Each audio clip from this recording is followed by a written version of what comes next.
চলো বন্ধুরা, সবসময় তো ডেইলি ব্লগের ভিডিও তোমাদের সাথে শেয়ার করি। আজকে শেয়ার করব এই ছোট্ট বারান্দার মধ্যে এক সাইডে আমি আমার ছোট্ট রান্নার জায়গাটা কিভাবে সারাটা দিন ধরে গোছাতে থাকি। সারাদিন কাজের ফাঁকে আমাকে এই সব কাজগুলো ঠিক টাইম টু টাইম মেনটেন করে চলতে হয়। গুড মর্নিং বন্ধুরা, কেমন আছো? আশা করছি তোমরা সকলে খুব ভালো আছো। আমরাও কিন্তু বেশ আছি। আজকে একটা নতুন দিন, নতুন সকাল আর নতুন একটা ব্লগের সাথে তোমাদের সবাইকে আমার চ্যানেলে স্বাগত জানাচ্ছি।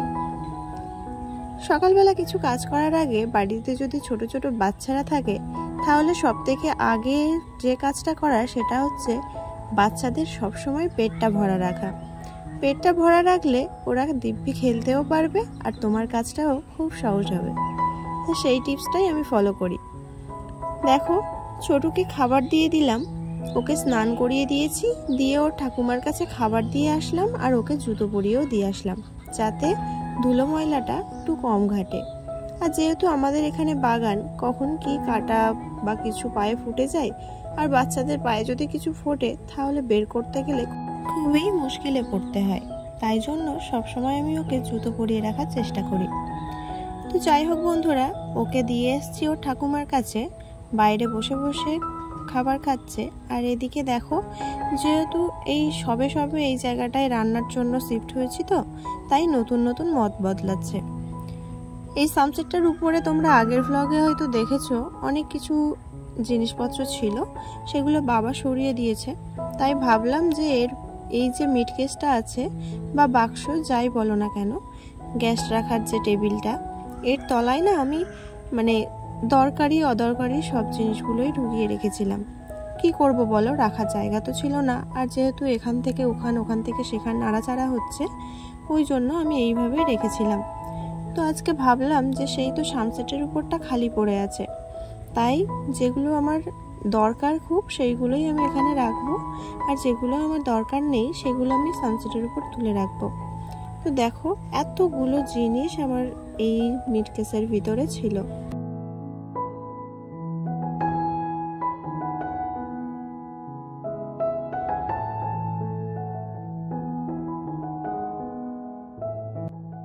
আর এই মানি প্ল্যান্ট গাছটা না আমি নিয়ে এসেছিলাম আমার ননদের বাড়ির থেকে।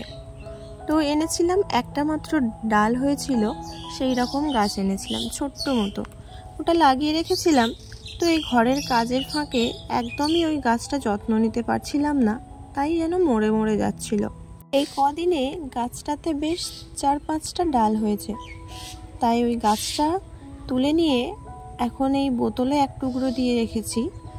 আর ঠাকুর ঘরের সিঁড়ি পথে যে বাটিগুলো, সাবানের বাটিগুলো বাদ দেওয়া হয়েছে, ওই বাটিতে করে নিয়ে 2টো ডাল লাগিয়ে রেখেছি। বেশ ভালোই হয়েছে জানো। ওই জন্য বলে, যত্ন করলে সব জিনিস দেখবে খুব সুন্দরভাবে হয়। যেমন সংসারটাও যত্ন করে যদি রাখা যায় না, তাহলে দেখবে ভাঙা সংসারটাও একদিন কত সুন্দর লাগবে। ঘরবাড়ি পরিষ্কার রাখার জন্য কোনো দামি জিনিসপত্রের প্রয়োজন হয় না, জানো তো বন্ধুরা। এই সব জিনিসপত্র দিয়েই ঘরবাড়ি সাজিয়ে রাখা যায়। আর এই বাক্সের মধ্যে আমার যাবতীয় সব কিছুই থাকে, যত খুঁতখুঁতে। দেখো, এর ভিতরেও কোনটা কোথায় রাখবো যেন ঠিক করেই পাচ্ছিলাম না, তারপরে অবশেষে রাখলাম। তো এইগুলো আমি ভিতরে এইভাবেই সাজিয়ে রেখেছি, আর এই কৌটোগুলো এইভাবে রেখেছি। তোমাদের কেমন লাগছে অবশ্যই কমেন্টে জানাবে কিন্তু।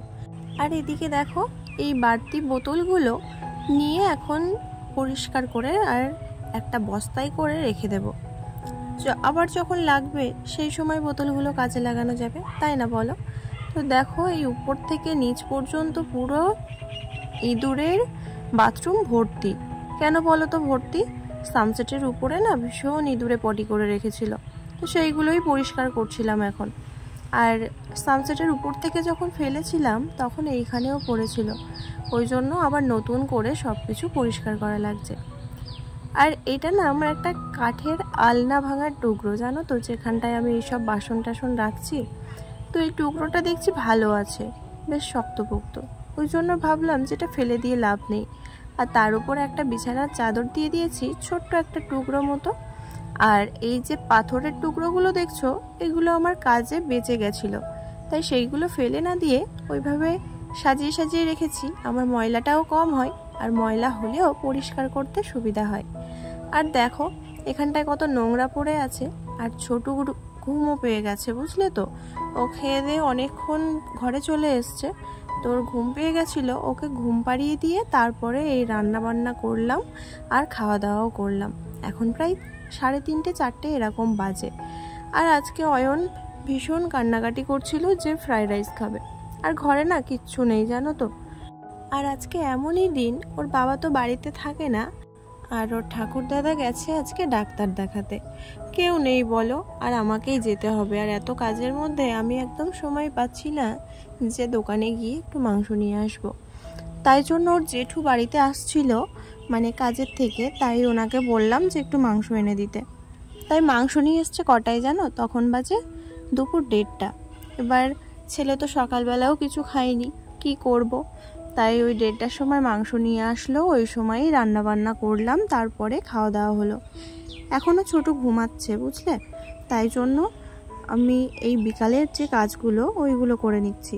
আর হ্যাঁ, ফ্রাইড রাইসটা দেখলে শুধু ভাত করেছি, আর একটু ওই জেঠুদের বাড়ির থেকে মানে অয়নের জেঠুদের বাড়ির থেকে একটু বিনস এনে দিয়েছিল, তাই দিয়েই করেছি।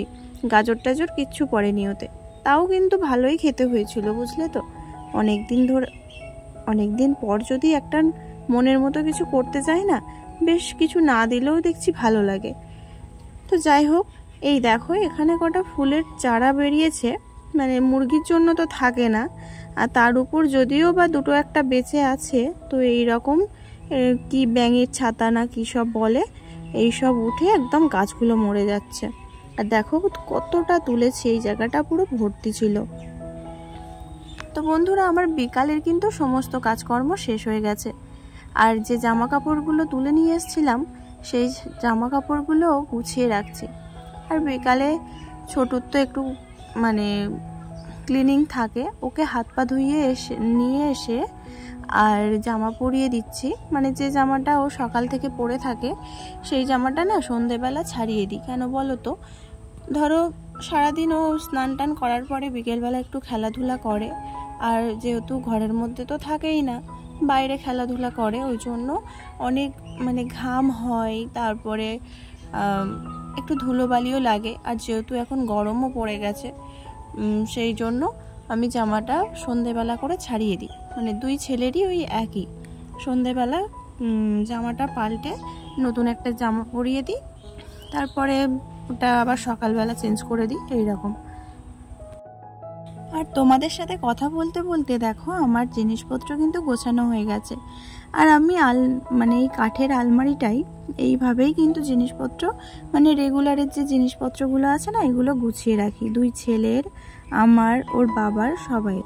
তো এইভাবে গুছিয়ে রাখলে আমার নিতেও সুবিধা হয় আর অগোছালোটা কম হয়। কি বলো তো, ছেলেরাও তো এখান দিয়ে জামা কাপড় বের করে, আর যদি ভাঁজ দিকটা এই বাইরের দিকে রাখা হয়, তাহলে ওরা সহজেই বুঝতে পারে যে জামাটা কতটুকু আছে। আমার না ইদানিং কি হয়েছে বলো তো, কথাগুলো কেমন যেন একটু জড়িয়ে যাচ্ছে, কি হচ্ছে তাও জানি না।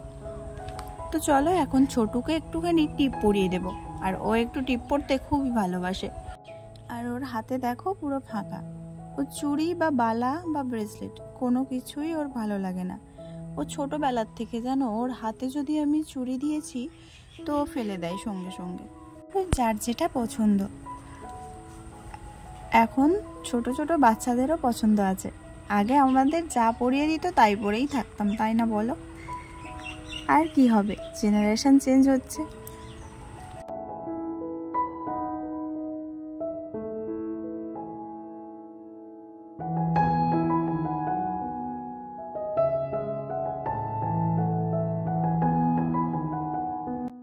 ছোটকে টিপ পরিয়ে দিয়ে আর মার কাছে পাঠিয়ে দিয়েছি, মা গেছে সন্ধে দিতে। তো দুটো ঠাকুর ঘরে পুজো দিতে হবে, তো অয়ন গেছে একটা ঠাকুর ঘরে আর মা গেছে এক ঠাকুর ঘরে।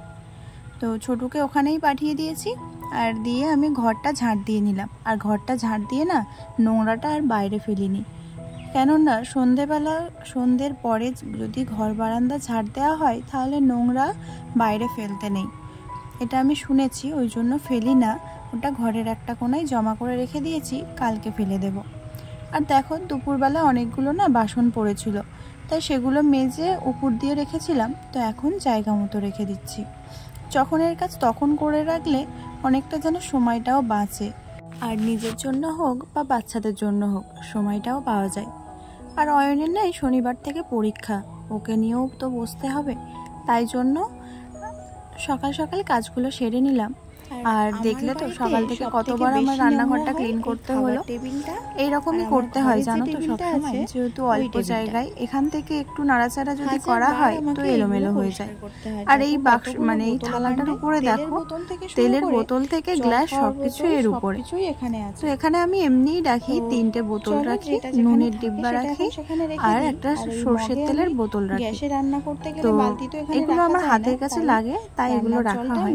আর এই মগটা কি হয় বলো তো, যেহেতু আমার এই গ্যাসে রান্না করার জন্য জল লাগে, তাই ওই মগ বা জগ যাই বলো না কেন ওতে আমি জল নিয়ে রেখে দিই, আমার সুবিধাই হয়। আর এখানে বালতি রাখার জায়গা নেই, যেহেতু ছোট জায়গা, ওই জন্য ভাবলাম তোমাদের সামনে এসে কথা বলে আজকের ভিডিওটা শেষ করব। কিন্তু ছোট এত কাজ ছিল, খুব খারাপ লাগছিল ভিডিওতে শুনতে, ওই জন্য ভয়েস দিতে বাধ্য হলাম। তো রথের দিন যে হোলির দিনে যে চাল পয়সা দেওয়া হয়েছিল সব বাড়ির থেকে, আমাদের এখানে না ওই চাল পয়সা নিয়ে খিচুড়ি রান্না করা হয়। তো মা গেছিল, খিচুড়ি খেয়ে এসছে আর আমাদের জন্য টিফিনে করে নিয়ে এসছে। তাই আজকে আর রান্না ছিল না বলে রান্নাঘরটা বেশ ভালো করে গোছাতে পেরেছি। এতক্ষণ আমার সঙ্গে থাকার জন্য অনেক অনেক ধন্যবাদ। আর যারা আমার চ্যানেলটা এখনও সাবস্ক্রাইব করোনি তারা প্লিজ আমার চ্যানেলটাকে সাবস্ক্রাইব করে নিয়ে আমার পাশে থেকো। আর যাদের আমার ভিডিও ভালো লাগে অথচ চ্যানেলটা সাবস্ক্রাইব করোনি, প্লিজ তারা আমার চ্যানেলটা সাবস্ক্রাইব করে নিয়ে পাশে থেকো।